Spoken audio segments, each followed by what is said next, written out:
जय हिंद दोस्तों, स्वागत है आप सभी का आपके अपने यूट्यूब चैनल जैकपुर पे। तो बहुत ही इंपॉर्टेंट वीडियो होने वाला है, क्योंकि आज के इस वीडियो में हम आपको एग्ज़ाम में पेपर को कैसे हैक करना है वो हम सिखाने वाले हैं। तो वीडियो काफ़ी इंपॉर्टेंट है। जो बच्चे साल भर तो सोशियोलॉजी को पढ़े नहीं हैं और आज वो परेशान हो रहे हैं कि आज का पेपर में क्या होगा, डर गए हैं, बिल्कुल डरने की ज़रूरत नहीं है। इस वीडियो देखने के बाद 100% मोटिवेट हो जाओगे आप और बिल्कुल खुशी खुशी जाओगे एग्ज़ाम देने के लिए। तो चलिए शुरू करते हैं। चैनल पे जो लोग पहली बार आए हैं सब्सक्राइब कर लीजिएगा, बेल आइकन को प्रेस कर लीजिएगा आने वाली परीक्षाओं की तैयारी करने के लिए। साथ ही साथ आप हमारे दिए गए नंबर पे एक मैसेज करके अपने व्हाट्सएप ग्रुप को जरूर ज्वाइन कर लीजिएगा। तो आइए लाइन बाय लाइन आपको हम समझाएंगे कि कैसे आपको पेपर को हैक करना है। देखिए प्रिय विद्यार्थियों, घबराइए मत बिल्कुल भी, अभी भी बहुत कुछ संभल सकता है। क्या संभलेगा, समझिए। आज आपका सोशियोलॉजी का एग्ज़ाम है। पूरे साल कम पढ़ाई हुई तो भी सही रणनीति से आप अच्छा लिख सकते हैं। याद रखिए, एग्ज़ाम सिर्फ ज्ञान नहीं, समझ और प्रस्तुति भी देखता है। प्रस्तुति का मतलब होता है कि आप किस तरह से अपने पेपर को जो एग्ज़ामिनर होता है उसके सामने प्रस्तुत कर रहे हैं। ठीक है। सबसे पहले जो बड़ी बात है, सबसे डर को बाहर निकालो। आपके अंदर जो डर बैठ गया है ना कि आज पेपर मेरा गड़बड़ा सकता है, इस डर को बाहर निकालो। पेपर को देखकर घबराना नहीं है, ध्यान रखिएगा। पेपर को देखकर घबराना बिल्कुल भी नहीं है।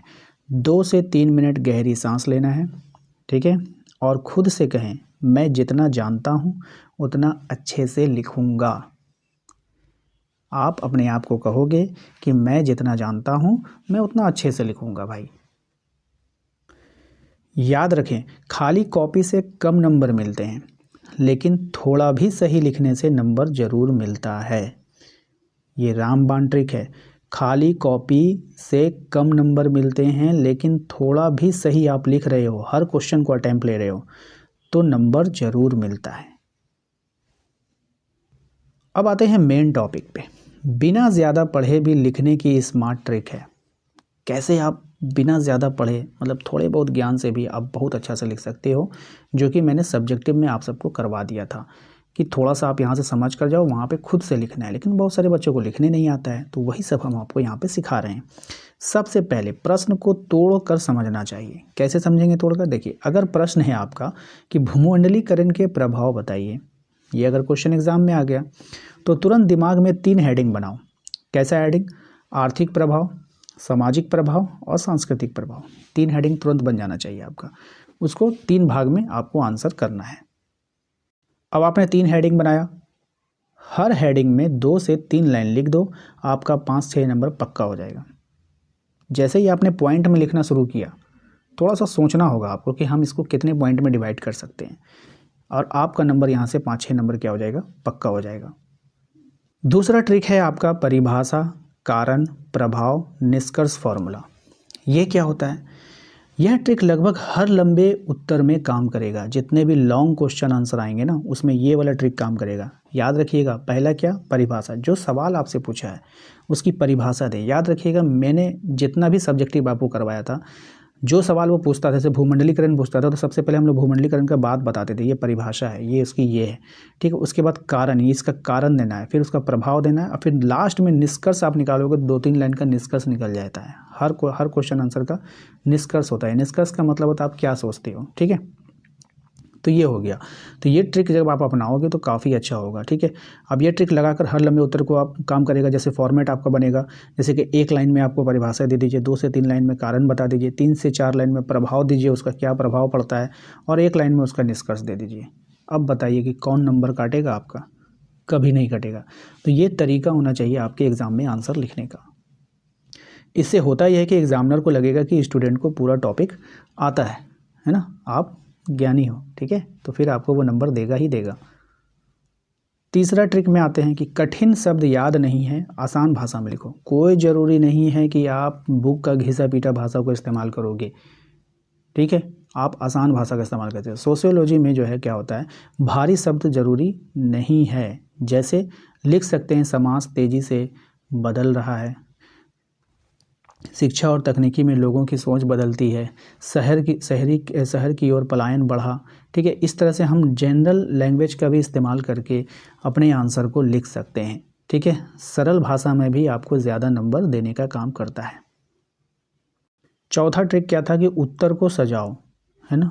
आपका जो उत्तर है ना उसको सजा कर लिखो, हेडिंग को अंडरलाइन करो, पॉइंट्स में आंसर लिखो, जैसे मैंने आपको बताया था 1 पॉइंट 2 पॉइंट, बहुत लंबा पैराग्राफ को नहीं बनाना है, ठीक है।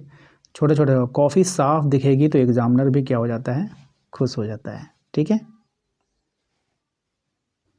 अब 90% स्टूडेंट जो गलती करते हैं वो आपको नहीं करना है।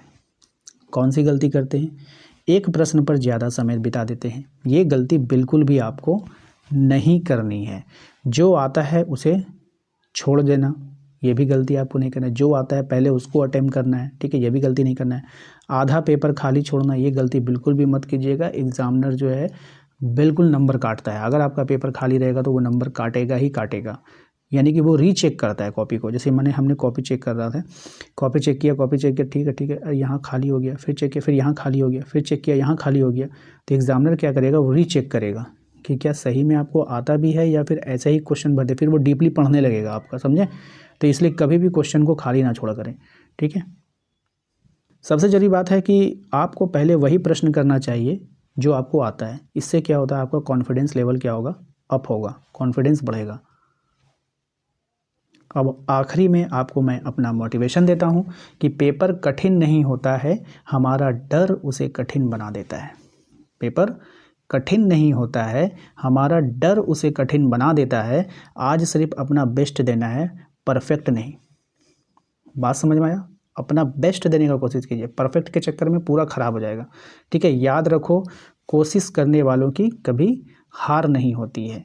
आप सोच रहे हैं कि उससे ज़्यादा जानते हैं, आप सोच रहे हैं उससे ज़्यादा जानते हैं, ठीक है, लेकिन ऐसा आपको नहीं दिमाग में रखना है। आप अपना 100% दो, आपको जो आता है वही करो। शांत दिमाग रखोगे, अच्छा नंबर आएगा। भरोसा रखो, आज का पेपर आपका क्या होगा, अच्छा जाएगा, ठीक है। तो खुद पर विश्वास रख करके आज आपको एग्ज़ाम देने जाना है। तो चलो अब मुस्कुराओ सब मिल करके, हैप्पी। आज कमेंट बॉक्स में सबका हैप्पी वाला मुस्कुराहट वाला इमोजी भर जाना चाहिए पूरे कमेंट में। आत्मविश्वास के साथ एग्ज़ाम हॉल में जाओ और आप ज़रूर अच्छा करोगे। बेस्ट ऑफ लक सभी को आज के सोशियोलॉजी के एग्ज़ाम के लिए। Thank you. और हाँ, मुस्कुरा कर जाना है। तो क्या आप मुस्कुरा कर जा रहे हो कि नहीं जा रहे हो, मुझे कमेंट बॉक्स में सबको मुस्कुराहट वाला इमोजी भेजोगे, ठीक है। बिल्कुल टेंशन लेके नहीं जाना है, जितना आता है उतना अपना 100% दीजिए। और अपने आप में, मतलब मैंने पहले ही बताया, खुद से वादा कीजिएगा कि जो मुझे आता है मैं अच्छे से लिखूंगा, जो नहीं भी आता है कोशिश करूंगा उसको लिखने का, लेकिन लास्ट में, पहले उसमें समय बर्बाद नहीं करना है, ठीक है। क्योंकि ये पेपर आपको टफ इसलिए लग रहा है क्योंकि आप लोग इसको टाइम नहीं दिए। बहुत ईजी पेपर था ये, इसका क्वेश्चन समझ समझ के लिखने वाला था, लेकिन आप लोग क्या किए, इसको समय नहीं दिए। इस कारण से आपको पढ़ा हुआ भी आंसर आपको वहाँ पर लगेगा कि ये हम नहीं जानते, ठीक है। ऐसा नहीं करना है। तो चलिए मिलते हैं नेक्स्ट अगले वीडियो में। आइए एग्ज़ाम दे करके आप लोग। Thank you.